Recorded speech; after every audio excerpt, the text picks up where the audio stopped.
Hi, I'm Terry with Memory Treatment Advisors. I educate families about Alzheimer's disease and other causes of memory change so you can move from panic to plan. Today, our topic is navigating the diagnosis. We'll talk about what happens first, what to expect, and how to advocate either for yourself or someone you love. I've created a few handy checklists, and you'll find those below in the show notes. So this is how it starts. First, you notice something. Maybe it's repeating questions, trouble managing bills, or a missed turn on a familiar route, or maybe it's just an interesting new mood change. This is how we turn that worry into next action, whether you're worried about yourself or someone else. But before you even schedule an appointment with a doctor, there's a few things that I want you to do. First, start a simple log. Add the dates and times along with whatever you noticed. And start keeping track of how often you notice this change and any other changes that come up. But keep it factual and not fearful. Create another list, this one of all current medications and supplements. So, obviously, all prescribed medications, but add over the counter medications and any supplements, no matter what vitamin, no matter what it is, please add that to the list. So keep track of when your loved one or when you are taking all of these medications. As a backup, if you'll take a picture of all of the labels, you can keep those in your phone. But I want you to do this because some medications affect thinking and actually create memory loss. So I want you to gather the basics, the basic medical history, any recent lab work if you have it, and contact information for all of your doctors. Most medical groups have a portal where you can log in and print everything super easy. Choose a support person. If you are noticing this in yourself, I want you to have that person to attend the appointments with you. One, because they've noticed things and will be able to mention things that they've noticed, and they'll be able to be there to take notes.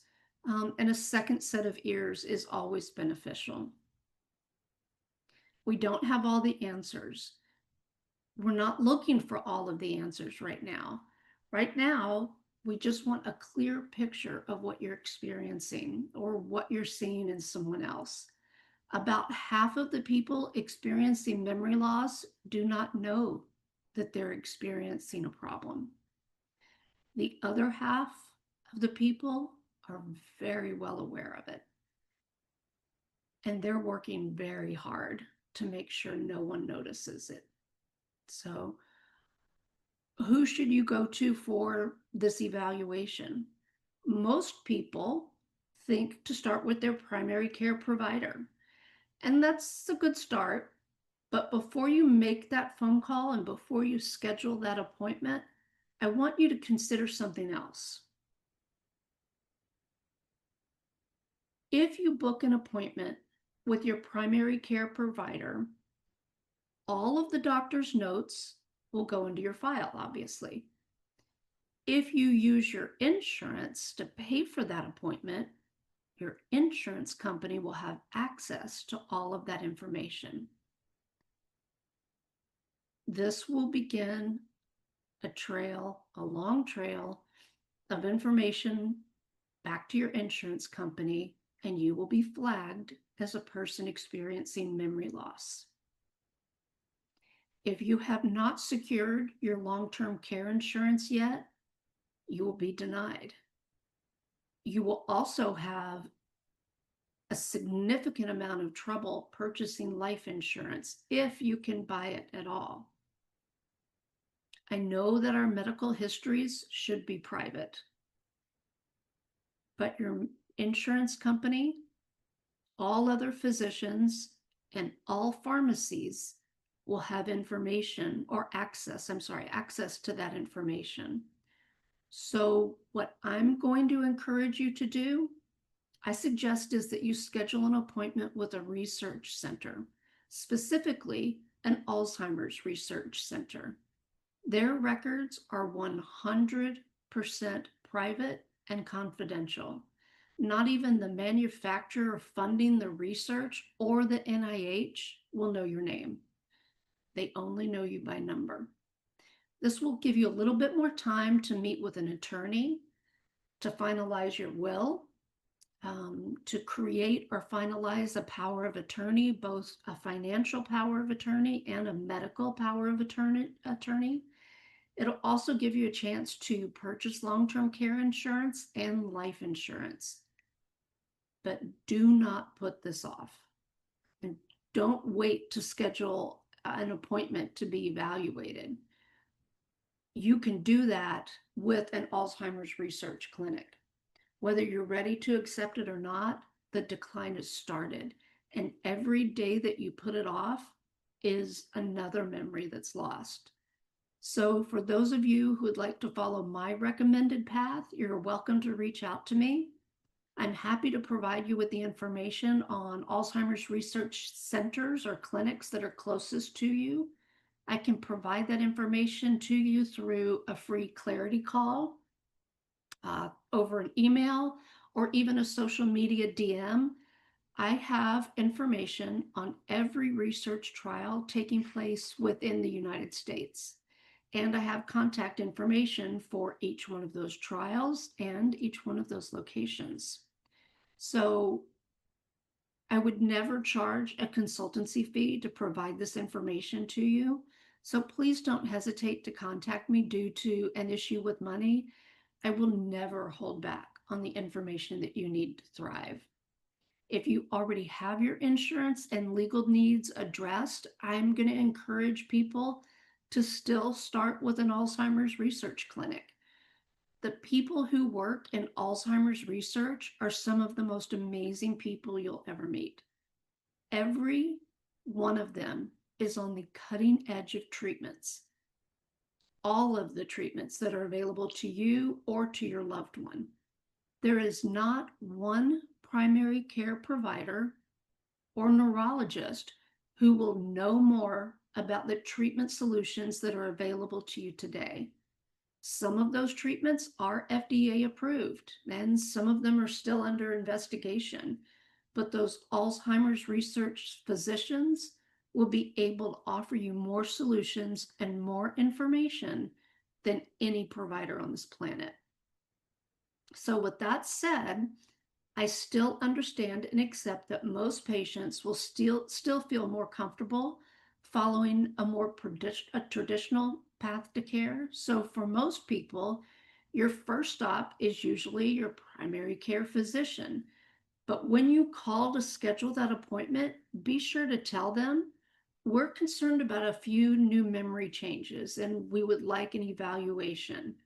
When you tell them that, it helps the office schedule enough time for that appointment. So it's not your typical 10 to 15 minute appointment. They'll take the time that you need. On the day of the appointment, I need you to bring that symptom log with you. And you need to have at least 2 to 3 specific examples of either moods or memory changes that you've noticed. I want you to have that medication and supplement list with you. And these are the questions that you're going to ask. Ask them in the beginning, what screenings are we going to do today? Ask what other conditions could possibly cause the memory loss or the mood changes that you're noticing. Ask them what labs or imaging makes sense, and when the results will be in. Follow it up by asking, what's the follow-up plan? You want to also make sure that you add a release of information so your support person can also get updates. And ask if that person or if you can record the plan on your phone for accuracy. because at this point, you really don't want to miss any of those details. What does testing look like? Most evaluations, whether in a research clinic or with your primary care physician, begin with cognitive screening. These are short thinking tests that check memory, attention, and language. You might also see them do lab work to rule out common, more fixable causes of thinking changes. Eventually, you'll probably experience brain imaging like an MRI or a CT scan, and possibly even a spinal puncture to test for amyloid plaque in your spinal fluid. So when you finish this meeting with your primary care physician, please ask for a referral for specialist testing. This would be to a neurologist or possibly even a geriatrician, or a neuropsychological testing professional. These people are going to know a lot more detail about memory loss diseases, memory loss issues. They can look deeper into strengths and weaknesses that you're experiencing. So, your primary care physician is not educated to be a specialist in this, and it's not fair to put them in that position. So, our goal is not to label you, but it is to understand what's going on so you can get the right support. The next step is going to be to talk to your family. This conversation is going to be really hard. I've been through it myself, and it's a really hard conversation. So, a few pointers on how to do this successfully, and understand that you're going to have this conversation more than once. So start with the facts. Explain, here's what I've noticed. Share the plan. If you're talking about yourself, tell them, I have an appointment on Tuesday or whenever the appointment's scheduled for. And we're going to ask about labs. We're going to ask about imaging. We're going to talk and work through the diagnosis process. Ask them to help. Ask someone, will you take me? Will you join over speakerphone? Or even better yet, join over Zoom. Will you help me take notes? And set the tone to make sure that your family understands that you're looking for clarity and support. You're not here to blame anybody. You just need their help and support.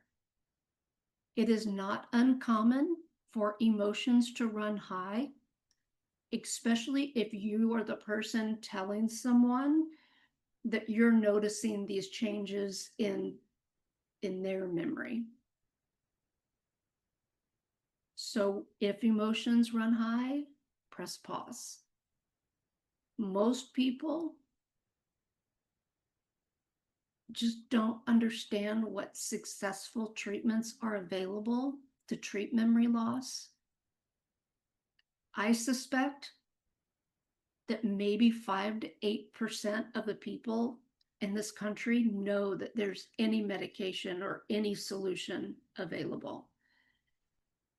You can always come back and revisit this plan when everyone's a little calmer and better prepared to participate.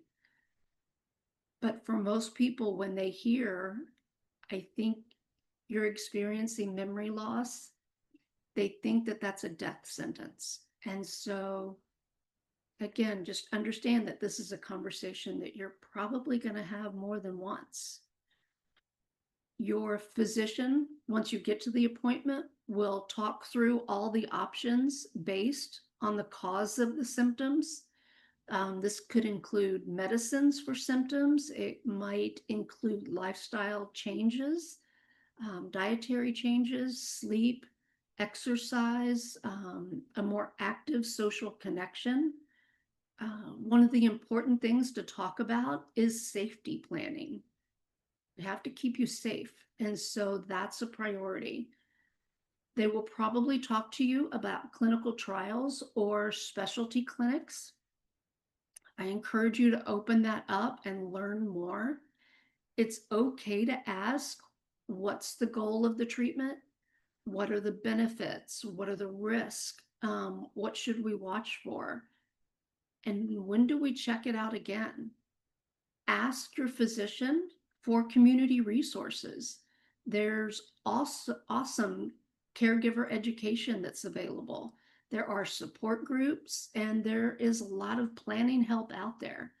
Check out the Alzheimer's Association's website. You will find a ton of local resources available to you. Um, you'll also find a ton of support groups available on your social media platforms. Whichever one you prefer, you'll find them there. Getting support early reduces stress. It's also important that I point out that this podcast is educational. This is not medical advice. I am not a doctor. If you notice sudden confusion or stroke symptoms, or if you have safety concerns, seek urgent care immediately. Whether for yourself or for someone else, that's an emergency room visit.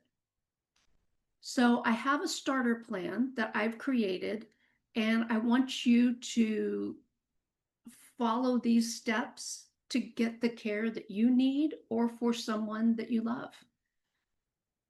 With the journal that we talked about, I need you to write down at least 2 to 3 specific examples of changes that you've noticed.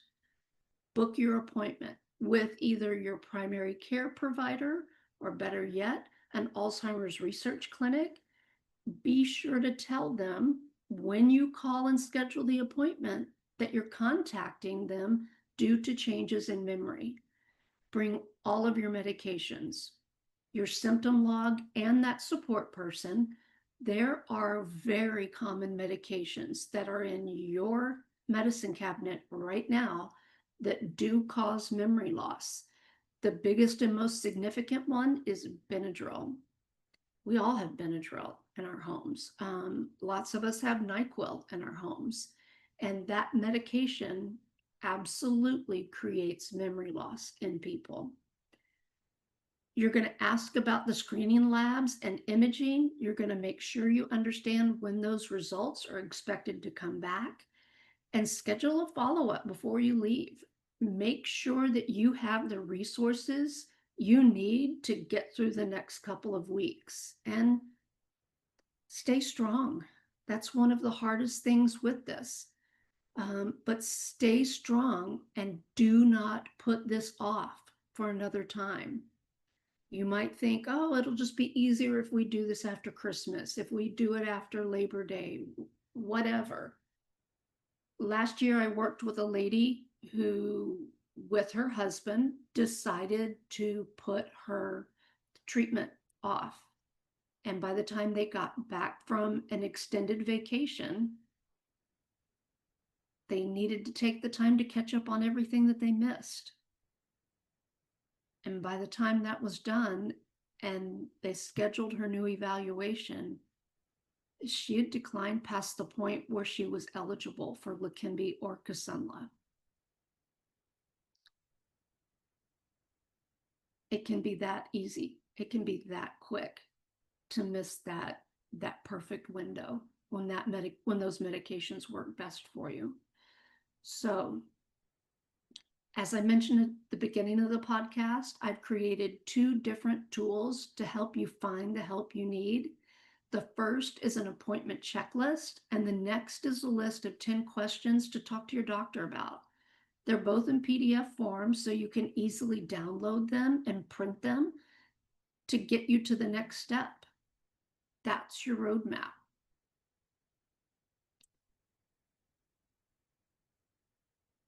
You'll find all of this in a step-by-step guide that I created that I've titled Navigating the Diagnosis. It's linked in the show notes below. It's also on my website. It will also be available on my social media platforms. So memorytreatmentadvisors.com is the website. And for any of the social media platforms, you can just type in Memory Treatment Advisors and we're the only one that will come up. If this helps you, or if you know someone experiencing memory loss, please share this with them. You can print it and hand it to them, easy peasy. It's free and it's available to anyone that needs it. I'm Terry. Thank you for listening. And remember, you don't have to go through this alone.